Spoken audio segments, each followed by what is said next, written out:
Hello, hello, hello, hello, hello, hello. Mic testing. Hello, hello, hello, hello, hello, hello, hello, hello. Mic testing. One, two, three. Hello, hello, hello, hello, hello, hello, hello, hello, hello, hello, hello, hello, hello. हाँ पेलो पेलो भी mic को test कर ले. Hello, hello, hello, hello, hello, hello, hello, hello, hello hello, hello hello, hello, hello, hello, hello hello, hello. Hello hello आ रहा है सही. Hello hello.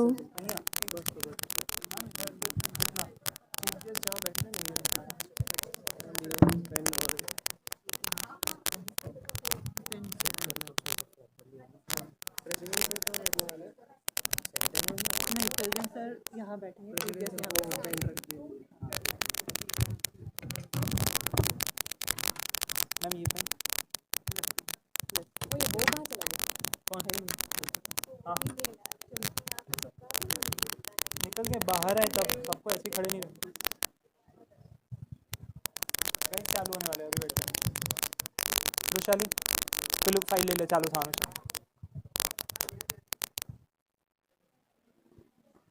प्रथमेश ने केजे प्रथमेश देने केजे हाँ.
Good afternoon, everyone. Good afternoon to the esteemed chief guest of this event, Shri Harish Mehta, sir. Good afternoon to our honorable president, Shri P.K. Taneja, sir. Good afternoon to our respected provost, the senior management, the faculties, and all my fellow students. Ladies and gentlemen, esteemed faculty and fellow students, it's an honor to welcome you all to this fireside chat with an accomplished entrepreneur, a visionary thinker, and the author of the book, The Maverick Effect.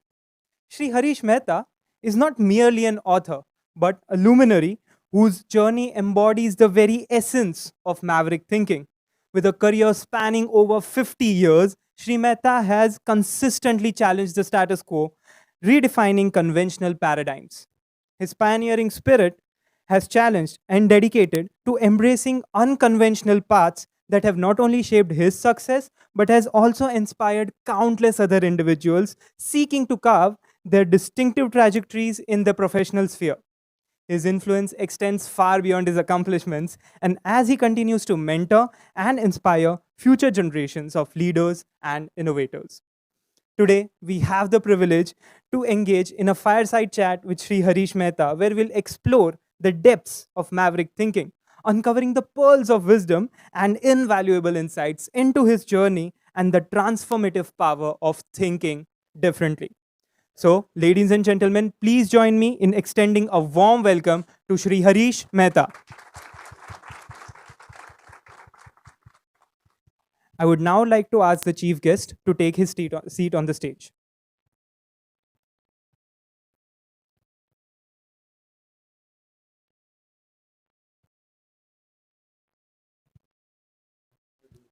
The middle.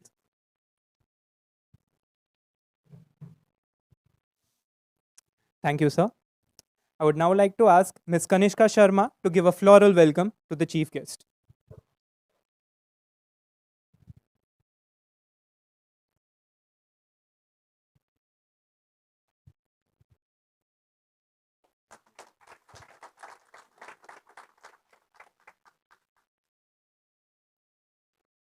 Thank you, Kanishka. Thank you, sir. I would now like to request Honorable Shri P.K. Taneja, sir, former Additional Chief Secretary, Government of Gujarat, and the respected Provost, sir, for the book signing with the chief guest.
Thank you, President, sir. Thank you, Provost, sir.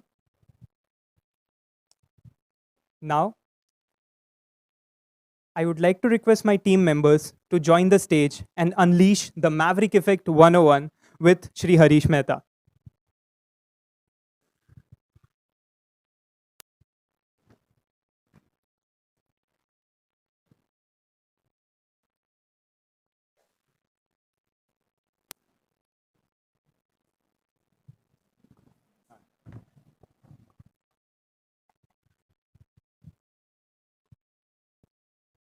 Hello, hello.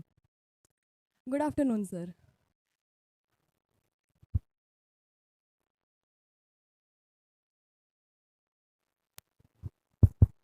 Yeah, good afternoon, sir. We all are privileged to have you here. Among all the questions, my first question to you is, your debut book, The Maverick Effect, has already become nation's bestseller, and now it is on its way of becoming a debut. Mm, yeah. So my question to you is that could you please share your experience of being a debut author? Plus, what is the significance of Maverick in your book's name? Anyway, you have said so many good things. I hope I come back to that level of expectations from what you expect from me. Uh, First, let me talk about how the book came about. I think the only few rows, first two rows maybe would know what India was 35 years back. Uh, I mean, if you wanted to buy a scooter, you will place the order when you're in college. But by the time you get married and you have two children, scooter will be delivered to you. It would take such a long time. We were suffering from shortages. Even like if you want to eat fruits, your parents will say, let's go to Kashmir. We're not even growing fruits in the country. And we were bankrupt on foreign exchange. I, they will remember that in 1991, India had to mortgage gold to the Bank of England to borrow some dollars to pay for the oil import. From that situation, we were known in India, that's known as a snake charmer's country, fakir's country. How did that country become today a global tech powerhouse? We talk about India becoming the fifth largest economy in the world. So what brought that change? Any guesses here? So here, this particular question was in my mind 5 years back. And NASCOM as an organization started from my office in 1988. So I have seen how, for the last 30, 35 years, uh, India has changed. I have seen how IT industry has changed, how the role NASSCOM played in changing the IT industry. And the way of working of NASSCOM is so different compared to any other association. So I call it a secret sauce of NASSCOM. People didn't know. I said that secret sauce has to be told to the world. Because my family members, my daughter-in-law, they would say, Dad, you are saying all this, but no one is talking about it. No one is believing your story. So at that time, and then in those days, I would buy the books of senior government leaders. And the first thing I would do is look at the index page and so glossary. Is the word NASSCOM there? Nowhere it was there. Is the word technology there? And hardly one or two lines in those 300 pages. And here India has emerged as a globe tech powerhouse. And the senior leaders from the RBI governors to whatnot, nobody is even referencing. That means we were not even in that mind share as an industry. So that was a challenge. People just don't know what happened, how it happened. And there is a African proverb which says, if the lions had historians, the stories of hunting would not have glorified the hunters. So if people don't know NASSCOM story, people don't know IT industry story, I cannot blame anybody else. I'm not a historian, I'm not an economist, I'm not a researcher, I'm not even a writer. But I say this has to be done. I put the team together, put in 3 years of efforts, and came out with this book. And I was hoping that, I'm not hoping actually, I had a fear that people will challenge where I'm putting my stake on the ground. Because claiming that IT industry changed India, nobody frankly was believing it, would believe it. So I had a team of economists to give all the data of what IT industry did for India. And let other economists challenge whether my claim is right or not right. Another challenge was NASSCOM changing the IT industry. How many of you would even believe that NASSCOM, because of NASSCOM, IT industry grew? Without NASSCOM, my view was industry wouldn't be anywhere. We wouldn't have been anywhere. And there are a number of things that NASSCOM did which are in the book also. And if we have time, we'll talk about it, which helped India to grow the IT industry, which in turn grew changed the India billion fortunes, I would say billion people. So that sort of environment where it is there in the book and I described and written. So far, no one has yet challenged the facts. So I'm very happy. 1.5 years has passed, and by and large, everyone has accepted the story that I have put out. And the name Maverick Effect I gave was, I talked about NASSCOM has a secret sauce of NASSCOM. So what is so different in NASSCOM that NASSCOM could do it and no other association in India could do it? So there, what has happened is, I can, if the time allows, we'll talk about some of those stories also. That how the band of, you can say, fiercely competing entrepreneurs came together, kept in their decision-making process, India first, single voice. Single voice meaning internally you can debate, discuss for months. But once you have decided, like a soldier, when you go to the government, recommend X policy change, everyone must support. In other associations, what was happening was, they will submit a recommendation.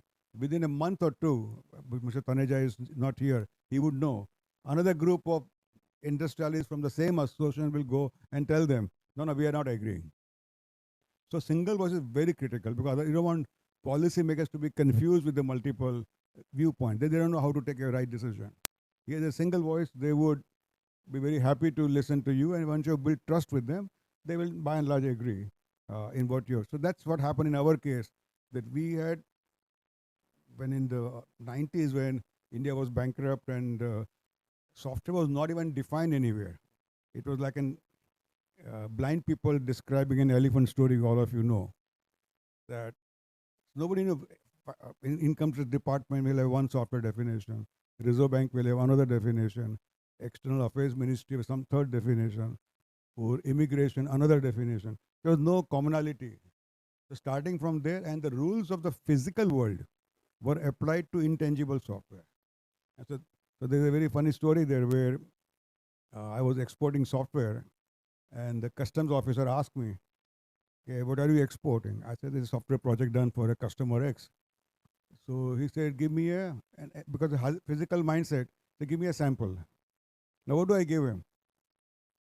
Print 10,000 lines of code which we have written for in that project? He said, "No, I don't want that. Give me the floppy that you are." How many of you have seen floppy drive? I don't know. So he said, "Give me the floppy on which you are sending this." I gave him the floppy. And the first thing he did was he stapled the floppy on his file. So he had no idea what software is. So from that's the kind of environment, and making this changes in 150 whatever number that of regulations, how this fiercely, we can say, competing competitors came together, kept India first, and started making those changes. And that's what allowed software services industry, not even software product, software services industry to take birth. That's the story behind it. Thank you so much.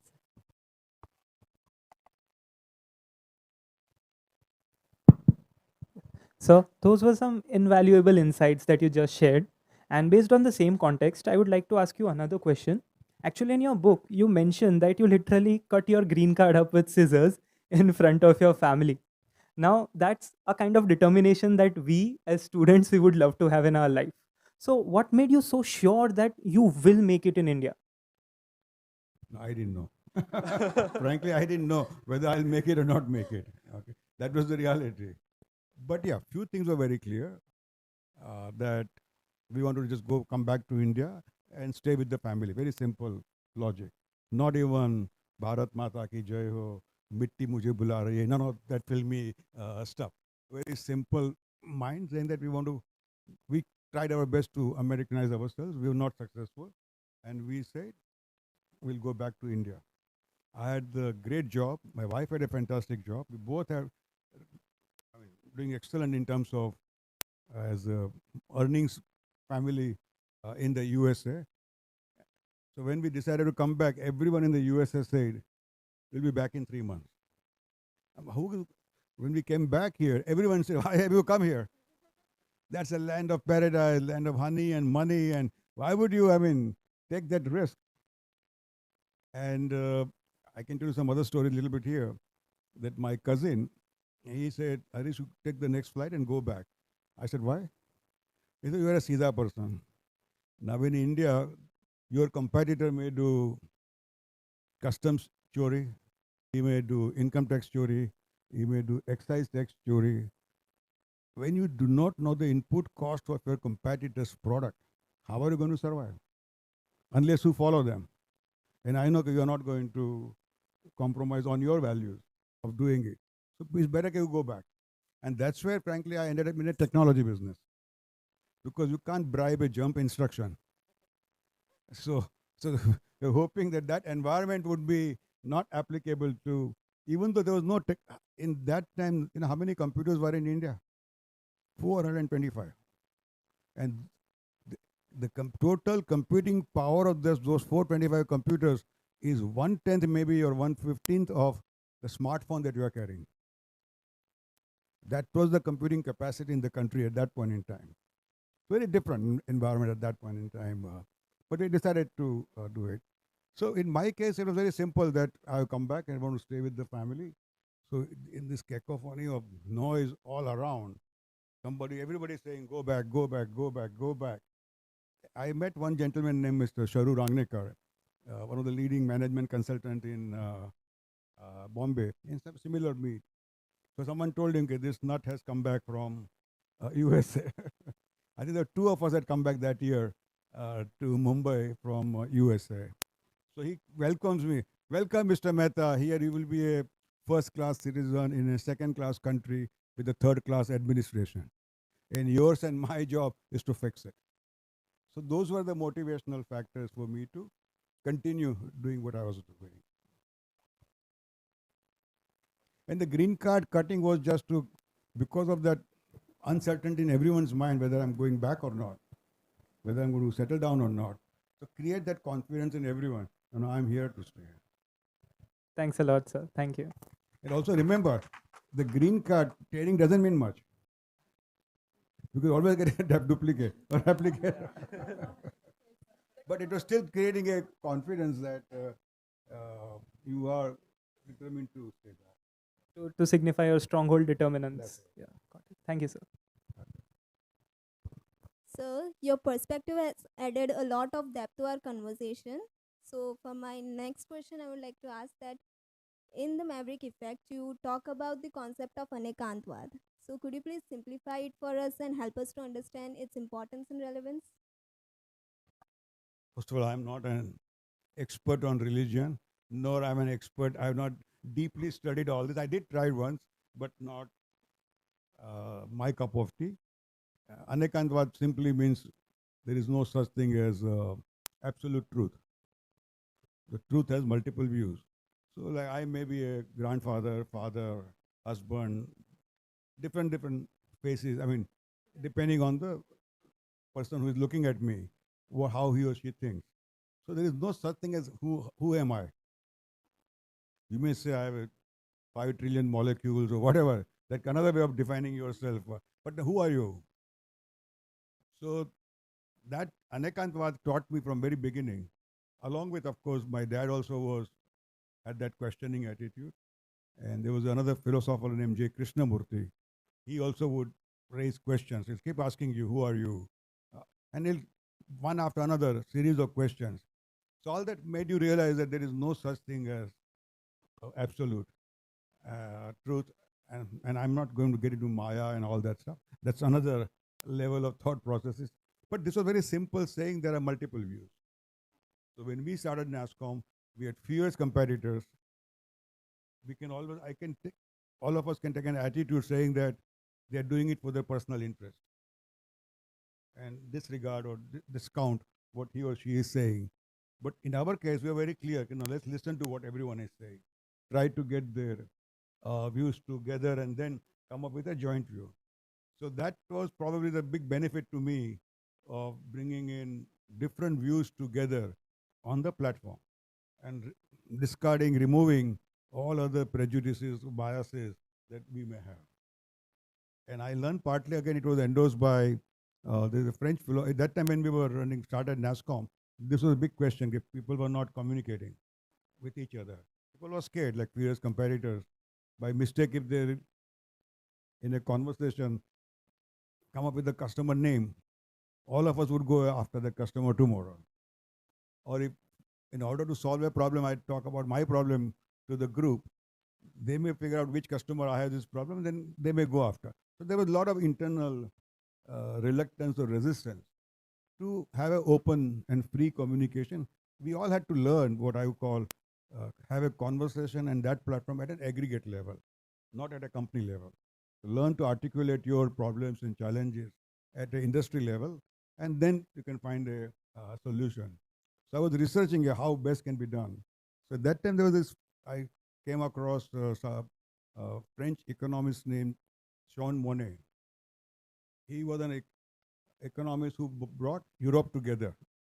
I'm going back in the 40s and 50s, whenever it happened. And if you know European history, this Germany, France, they are fierce like India, Pakistan. I mean, they just hate each other. And and he was the person who brought all of them together. And how did he do that? How did he bring this fiercely, each country hating each other in the Europe, brought under the European Union? So I bought his book, where he talked about his strategy of how these fierce competitors can be brought together. So like one solution he had given was, you go after a low-hanging fruit or a quick success. Okay, collectively, if you have succeed something, people will have more confidence in each other and they'll open up more. That's the kind of approach I used. So how Anekantwad helped in that sense of solving this issue. And we continuously do that. That was really inspiring, sir. Thank you.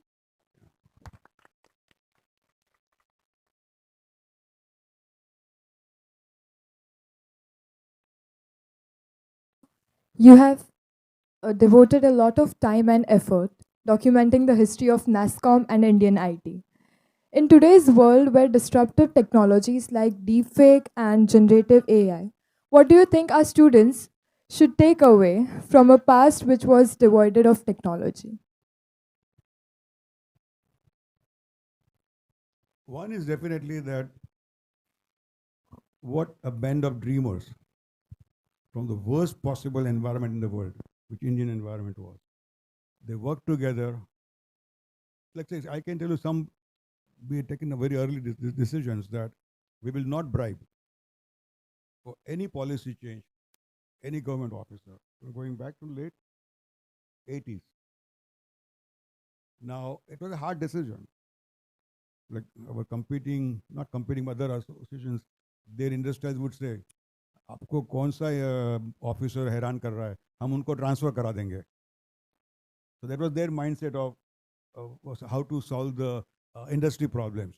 But then that does not grow the whole industry at a different level.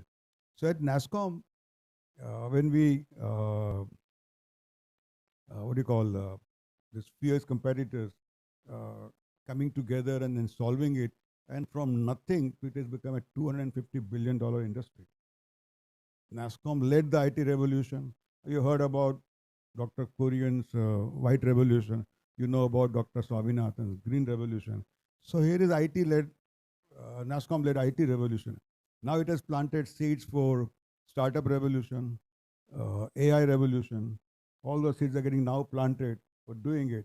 So if this group of people, by following certain mindset, being confident, following those values, and I can talk some other things later on. What are those that secret sauce formulas are very simple, nothing frankly complex about it. So your generation now just can take it forward and make India, I call it Sone Ki Chidiya version 2.0. There's nothing to stop us, frankly.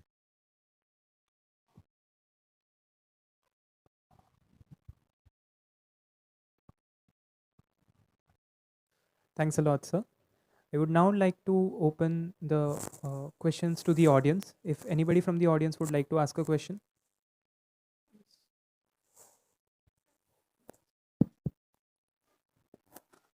Good afternoon, sir.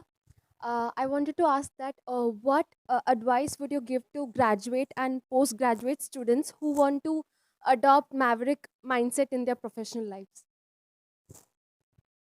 Okay. Let me first, let me tell you one story here, a little bit long story, and that will help you hopefully give some indication how your thought processes should go.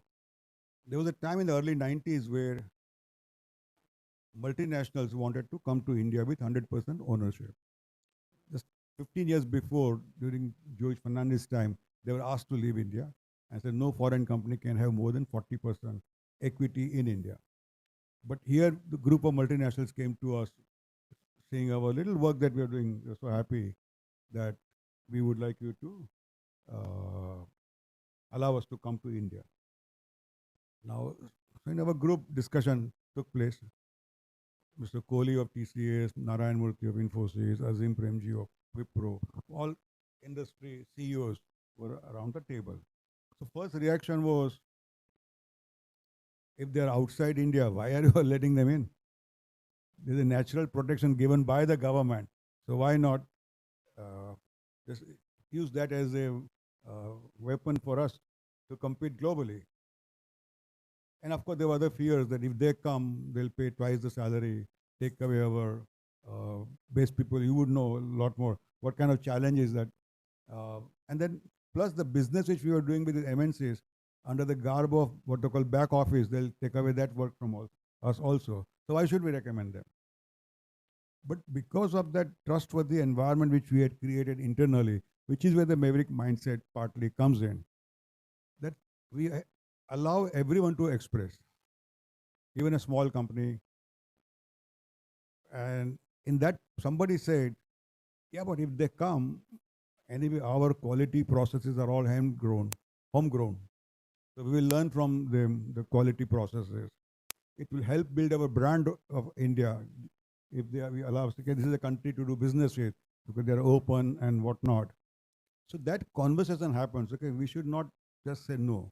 We should look at it seriously, evaluate this. Again, this fights continued. Somebody even said, "Rabi, let's not get into all this. We have a protection. Let's go after it." But then again, at one point, and at that same time, around the same time, in the USA, there was a big debate. Okay, who is us? Is IBM, Whirlpool, Motorola is us? Or is it, in those days, Panasonic, Sony, and that is Japanese companies that made big inroads in USA. Okay? They are us or not? Should we stop ban them coming to USA? There's a big debate. So that question came up in our meeting also. Okay, who is us? Who is NASCOM? Who is IT industry? And again, somebody beautifully answered saying that whoever develops human capital of India is us. And who doesn't is not us. Even the Indian company who is not in the business of developing human capital is not us, or they are not us. But these MNCs will develop the human capital of India, so we should allow them to come in. We went around the table, asked Mr. Kohli, do you agree? Because they were the companies were a little larger at that time, would have been the most affected. Everyone said yes. Then we went to the government of India. At that time, Dr. Manmohan Singh was the finance minister, and we gave a proposal to allow MNCs to come to India. So he said, secretary one of said, "Oh, वापस इस India के माफक company के माफक आप MNC को देश को बेचने आ गए." Somebody said, "तुम किसके दलाल हो?" So we were ridiculed in that sense, but we stuck to our guns. That's again part of Maverick mindset. You believe in it, you go after it. And we were ready with the facts, data, analysis, and all that. And Dr. Manmohan Singh agreed to allow these MNCs to come to India. And not only that happened, that particular segment today has 1,500 R&D centers in India because of that decision. They employ 1.2 million software engineers. They earn $36 billion of foreign exchange for India. And they're now growing so fast. The most leading research, which their parents are doing now, happening in India. And you will see Gujarat also, Micron and other companies who are coming, they're all becoming so friendly. That single decision. And so that's the Maverick mindset in terms of not to be ready to compete with the best in the world, work collaboratively, build the ecosystem around you, and let it grow, and everyone would benefit.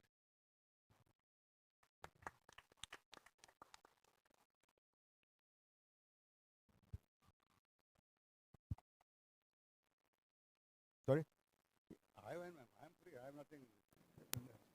I think we can take another question. He is here. He has to decide my time. Hello. Good afternoon, sir. Could you share an example of Maverick mindset in action? In action? I didn't get it. Okay, let me put it other way. Okay.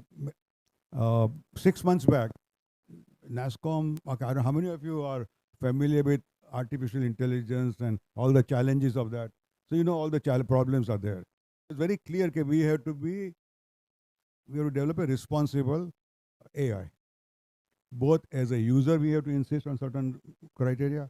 As a developer, we have to insist on certain need of basic. Similarly, at the research time also. There are various angles to developing AI products, AI projects, solutions around AI. So at NASCOM, we realized the problem 2-3 years back. Okay, this is a big challenge. Of course, generative AI came, and that accelerated our work. We need to build responsible AI. So we brought from Google, Microsoft, IBM, and all Indian companies, some of the leading universities, all together under one umbrella, and we released what I call AI guidelines for doing any AI project work. So that's the starting point of, you can say, Maverick effect in action. Nowhere in the world it has happened. I wouldn't say that I would claim any victory over these guidelines because we just released those guidelines, and we'll keep on improving, correcting it, and as the time passes, hopefully it should become a global standard if we all have done a good job. But we don't know yet; it's too early. 3 to 5 years from now, we'll come to know whether the everyone really contributed creatively, saying it, will it really help make AI safe to use. Is that answer your question? Thank you, sir. So the last question to you is, sir, here. Sir, yeah. Oh, sorry, here. Yeah. Okay. Yeah, apart from all this, what are your future goals? Plus, I am curious to know that what do you do in your free time? My free time. Whenever you get. Go You around might here be like getting, yeah, you the- might not be getting it, but last 1 year, 1.5 years, every week somewhere I go and talk to youngsters okay. and tell them about how India, how they can be hopefully learn from the experiences of our industry. And in my book, there is one chapter called chapter 14, which is I've defined what is Soniki Chidia version 2.0. And in order to achieve that, I also identified structural problems of India. So I want your generation to take each of these problems. So one is the technology-wise wealth creation that will happen, but that is not enough. We need to bring in, to me, the precursor or prerequisite is a cultural transformation. So like corruption in the society has to be brought down because you just don't know how many innocent dreams are getting crumpled by the this I call it Lala, Neta, Danda, Jula, Nexus. So that has to be like that. There are issues that we. So I'm hoping that each of these structural problems, which I've identified, I'm sure there are many more to be worked on. Your generation takes it up and start working in solving those issues.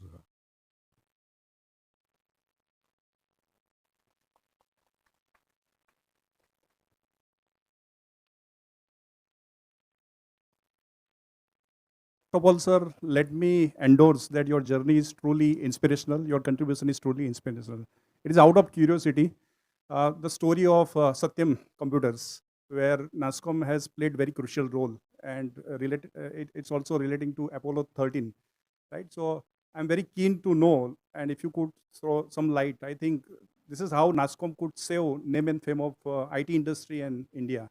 So if you could Good throw some question, light, yeah. Thank you. So again, this is Maverick mindset in action that Satyam's story also is.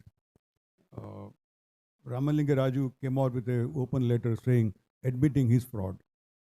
So minute the fraud came, we all came to know. Nobody knew, frankly, what has happened and why. But it was a big shock to all of us.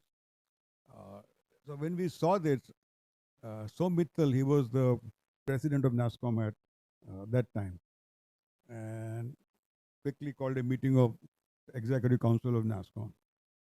So first reaction was, why should we get into it? If the company has committed fraud, it is the responsibility of auditors to catch it. If they are not responsible, it is the independent directors of the board. They have to catch it. If they are not responsible, the shareholders have to catch. Who are we to get into the one private company's affairs? And there are enough government has come up with the ways to control it. If they all have failed, it's a challenge. But that's the challenge. I mean, challenge. Why should NASCOM as a industry body get into individual companies? But again, in this conversation, of course, we have created hopefully a free environment where people can speak freely, say what they want to say.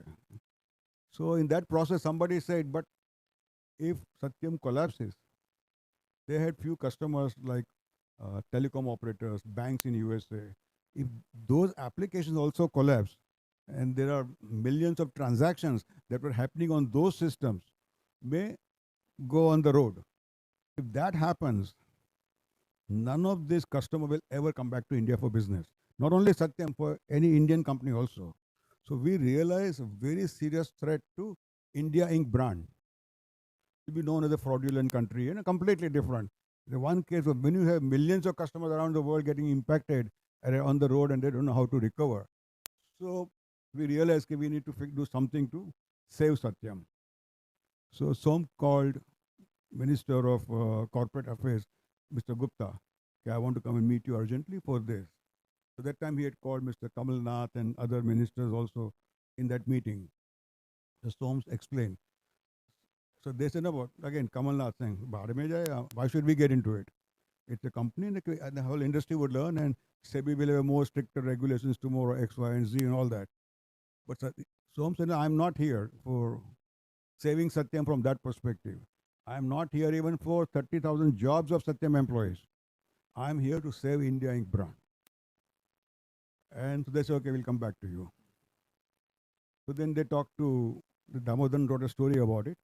They talked to Prime Minister and then came back and said, yes, we should go ahead and save Satyam. So he came back to us, Mr. Gupta, and told Som that, however, there's a challenge. It will take us time before we take over. Because we have to make certain, Mr. C.B. Bhave was the SEBI chairman. He said he has to make certain changes in the laws, which has to be passed by the cabinet, and then take over and then appoint an independent board and all that. It's a process that will take month and a half or something like that. But within a month and a half, will Satyam will collapse or not collapse? So they came back to us saying, what can you do? So collectively, we all decided at that point that none of us for next 45 days will recruit any senior manager proactively from Satyam. None of us will proactively go after any customer of Satyam. 45 days moratorium. One of us said, are you mad? Marketing 101, I have to go after the kill. I can take these two customers, I'll double my business, I get a strategic positioning. Why should I give up? I've been taught in marketing. If this is the company is dying, you go like a vulture, attack and take away those pieces. Why should we do it? But we realize that the India Inc. brand has to be saved. Hopefully the collective wisdom prevailed on him. And company was saved basically from that perspective. Nowhere in the world an industry has come forward and saved a company. Nowhere in the world. There's no such case study. Of course, now the case studies are being taught in Harvard and other places, how industry and the government work together and co-created future of India by saving Satyam. Again, this is, I call it Maverick effect in action. Fierce competitors coming together and yeah. Yes. So can I ask one question? Just like IT industry had revolutionized, like biotech sector can also be like fostering I'm sorry? in biotech sector can also be like fostering in India, like in job creation and economic development. I'm not with you, sorry. Just okay. So just like I can okay. not come out clearly, yeah. Okay. Just like IT industry has revolutionized in past years, can biotech sector can also be fostering in India, like in job creation and Absolutely, there's no reason why not. I mean, like just to give another example, one Mr. Sudarshan Jain, he was MD of Abbott Labs. He retired and he joined Pharma Association as a executive director, I think 4-5 years back. Now, Mr. Jain he knew about NASCOM. When I had addressed them 5-6 years back to that pharma, CEOs of the pharma industry.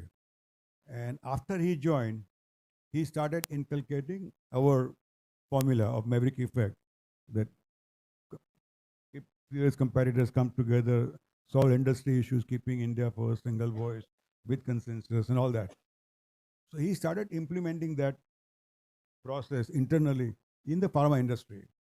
And 6 months back, he wrote to me saying, thanks to NASCOM model, our industry could serve 75 countries in the world for providing vaccine.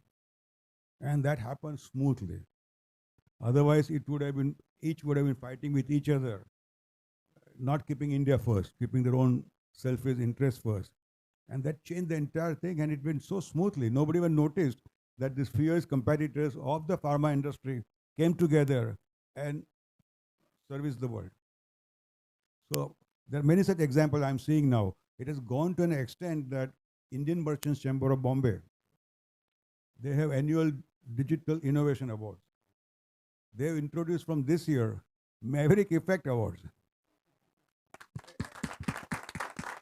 So now you can see the impact of this model. Hopefully, if every association learns customizes, personalizes from what we have done, the way we have done, I'm sure every industry ecosystem will accelerate change better, much faster.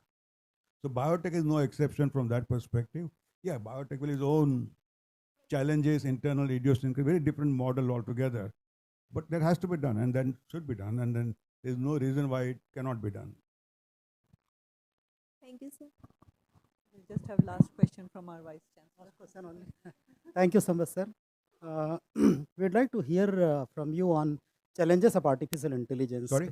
Challenges of artificial intelligence like ChatGPT, deepfake, and especially through your book, great book, how the young generation, young minds can deal with those challenges of artificial intelligence. Again, I'm not an expert on AI, first of all, so I'll restrict my comments at a general level. I say that there are 4 pillars in whatever you do. You need to keep that in mind while designing, doing any AI work. So one is you must be responsible to the society. You should be, whatever you do has to be sustainable. It has to be with compassion, it should happen. And the 4th pillar is compassion and inclusive. So all these 4 pillars have to be taken into account while doing any business that you develop around, need not be only AI, in general now on. Is that answer your question, or is still need more technical answer on this?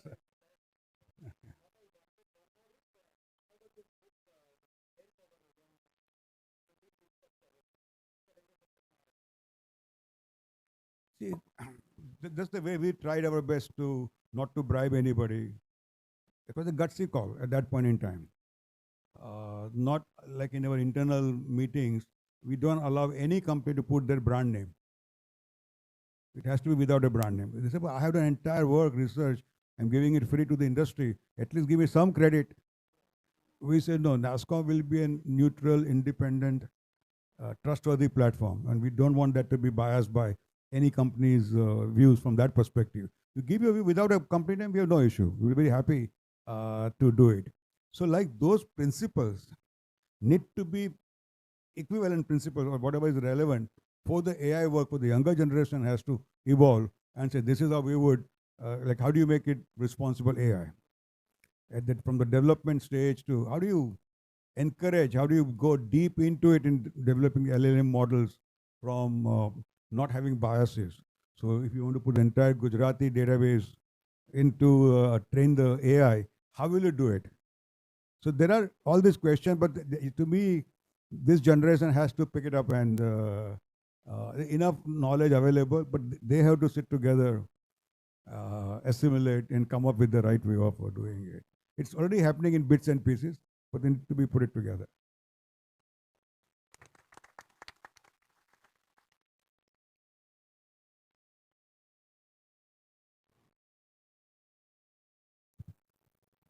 I'll do one more story before that again from not only from the AI perspective, but in general. When we started going back in the 90s, when we used to meet a prospect in say USA or Europe, they would look at us as a thief. Because in India we believe in right to copy, not in copyright. So, but we realized we'll not get business with this kind of branding that India has. So we need to go and fix India's Copyright Act, where we create seriousness against piracy. So we met the government officers. We said we would like to bring in word software in the Copyright Act. The word software didn't exist. So the one officer said, where is our Kohinoor? It's the Tower of London. Where is this jewelry? That's in London. The Western world has looted us for 300 years. It's our time to loot them. We must use pirated software. So that was the mindset we were up against. We are giving Ramayana free, we are giving Mahabharata free, we are not charging any royalty. Why should this Western world demand royalty? So from that atmosphere, we had luckily one Mr. Vittal, who was a DOE secretary. He understood what we were saying. And he brought in the word software in the Copyright Act. Not only that, He added 7 days of jail to the CEO of the company who is caught using pirated software. So he came to us. We said, "No, Vittal sir, our objective is not to put the CEO behind bar. Just some CEO ko police station le jao is good enough." That will create enough fear in his mind to start using legal software. That's all we want. We are not interested in all other stuff. So that's the mindset we have. And so kind of challenges you all talked about, we all have to work towards that and start solving one by one. Sorry. First and foremost, I extend our deepest appreciation to Shri Harish Mehta sir for gracing this occasion with his wisdom and inspiring words. Thank you so much, sir. Your insights have ignited our Somebody asked me, passion. "Hey, is that?"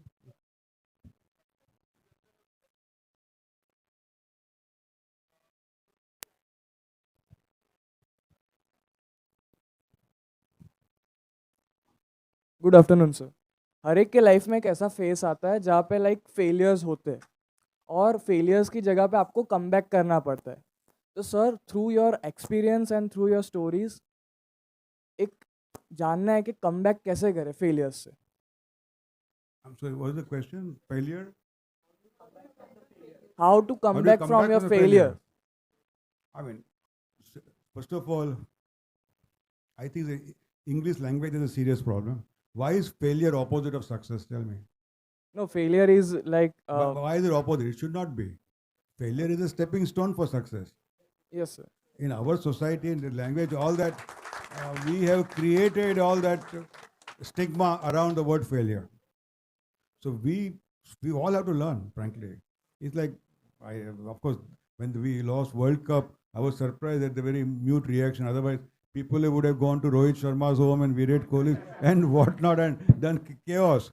Not the poor guys did such a brilliant job, but still, we ended up losing. But so we have to learn to accept failure as a given. And I think it's changing at Chandrayaan 2 to Chandrayaan 3, you saw. We had a big failure and we came out and became Chandrayaan 3. There's no difference from that perspective. The stepping stone, you learn from your mistakes and take it up. Okay, thank you sir. As per me, failure is also like opportunity, but one more thing is like I want to ask, sometimes you need to take some decisions in your life which can change your path or which can change your journey. Like you just shared one story of Satyam where आपने एक decision लिया था कि कोई भी उनके customers को वो नहीं करेगा। सर तो जब भी हम डिसीजंस लेते हैं ऐसा कोई टाइम ऐसा होता है जहाँ पे बहुत सारे माइंडसेट एक दूसरे से टकराते हैं sir. My simple answer is you be positive, extreme positive, I would call it, and you be with the people who are very positive. If you are around people who are very positive, you will find answers to all. But if the people around you are negative, that will create lots of challenges for you to come out very easily. But positivity around you will help you to come out of it. That's all. It still not solve the problem. You still have to keep working at your weaknesses and whatnot to improve on it. Thank you so much, sir. Your insights have ignited our passion and fueled our aspirations for the journey that lies ahead. We would also like to thank our President, Sir, Shri P.K. Taneja, Sir, our Director and Registrar, Shri R.B. Panchal, Sir, our Provost, G.R. Sinha, Sir, Deputy Director, Mahesh Barot, Sir, and our IT team, our marketing team, with our senior management, faculties, and our fellow students. Thank you all for joining us.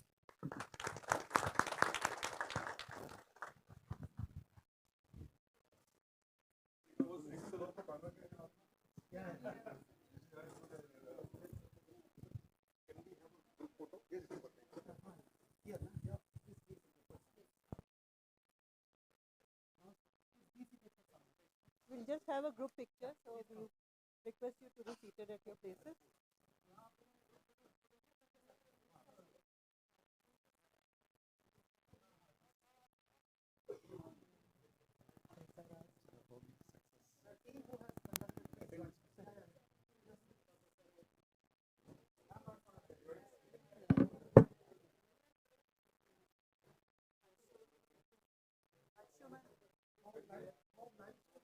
We would